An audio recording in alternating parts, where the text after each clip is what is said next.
Manoj home কিচেনলৈ সকলোকে স্বাগতম জনাইছোঁ। আজি মই পকা আমৰ পাপৰ বনাবলৈ লৈছোঁ।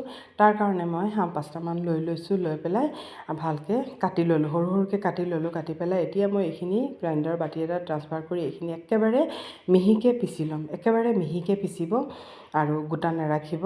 এই ধৰণে একেবাৰে মিহিকৈ পিচি ল'লোঁ। দুবাৰকৈ মই পিচি ল'লোঁ, যিহেতু বাতিটো অলপ সৰু আছিলে সেইকাৰণে দুবাৰকৈ মই পিচিলোঁ।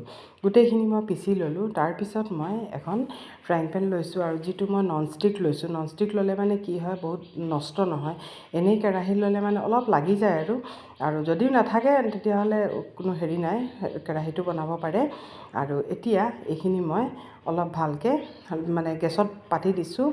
পাতি পেলাই এতিয়া ফ্লেমটো মই অলপ ল' টু মিডিয়াম আছে আৰু এইখিনি মই লৰাই আছোঁ আৰু পূৰা লৰাই থাকিম উতল নহালৈকে। উতল অহাৰ পিছতো লৰাই থাকিব লাগিব, নহ'লে তলত লাগি যাব।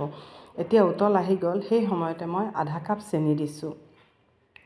চেনিটো মই পিছত যদি দৰকাৰ হয় মই আকৌ দিম। মানে মই চেনিটো অলপ চেক কৰি ল'ম, তাৰপিছতহে দিম। যদি মিঠাই ইমান ঠিকেই আছে তেতিয়াহ'লে নিদিওঁ। আৰু এতিয়া মই এই ধৰণে পূৰা ভালকৈ লৰাই থাকিম আৰু চাব অলপ পিছত এইটো অলপ ট্ৰান্সপাৰেণ্ট হৈ যাব। আৰু এই ধৰণে লৰাই থাকিম আমি। আৰু যেতিয়ালৈকে ট্ৰান্সপাৰেণ্ট, মই অলপ চেক কৰি চালোঁ যে মিঠাটো অলপ কম হৈছে, সেইকাৰণে আধা কাপতকৈ আৰু অলপ কম মই চেনি দিছোঁ। দি পেলাই এইখিনি মই আকৌ ভালকৈ পগাই লৈছোঁ। আৰু এতিয়া মই ইয়াত অলপ গৰু ঘিউ দিছোঁ আৰু গৰু ঘিউ নাথাকিলে ৰিফাইন তেলো দিব পাৰে। আৰু দি পেলাই প্লেটখনত মানে ভালকৈ লগাই লৈছোঁ। তেতিয়া কি হয়, এইখন শুকোৱাৰ পিছত উঠাবলৈ খুব সুবিধা হয়। আৰু এইখন হেতাখন এই ধৰণে উঠাই পেলাই চাব, যদি এটা আঠা আঠা ভাৱ হয় সেই সময়তে নেমুৰ ৰস নহ'লে ভিনেগাৰ, মোৰ ওচৰত নেমু নাছিলে, মই এচামুচ ভিনেগাৰ দি দিছোঁ। ভিনেগাৰ দিলে মানে কি হয়, গোটা বান্ধি নাযায় আৰু এটা কথা, বহুত দিনলৈকে বেয়াও নহয়। সেইকাৰণে মই ভিনেগাৰ দিছোঁ আৰু নেমু থাকিলে নেমু দিব পাৰে। এতিয়া এইখিনি মই ভালকৈ হেৰি কৰি এতিয়া গেছটো মই বন্ধ কৰি দিছোঁ। বন্ধ কৰি অলপ দেৰি মই লৰাই থাকিম, নহ'লে পূৰা গৰম হৈ আছে, তলত লাগি যাব।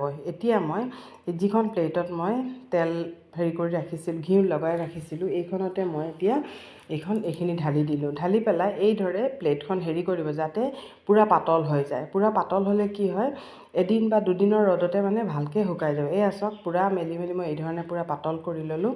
আৰু এতিয়া আমাৰ 2 দিন মই ৰ'দত দিলোঁ, দিয়াৰ পিছত এইখিনি পূৰা শুকাই গ'ল। এতিয়া এই ধৰণে এখন হেতা লৈ লৈছোঁ। লৈ পেলাই ছাইডটো মই এই ধৰণে ভালকৈ এৰুৱাই ল'ম। এয়া চাওক, মই এই ধৰণে ছাইডটো এৰুৱাই লৈছোঁ। আৰু এৰুৱাই আৰু পূৰা এখন বেছি ডাঙৰ হয়, গোটেইখন উঠাবলৈ কষ্ট হয়, সেইকাৰণে মই কি কৰিলোঁ, এই ধৰণে কাটি ল'লোঁ।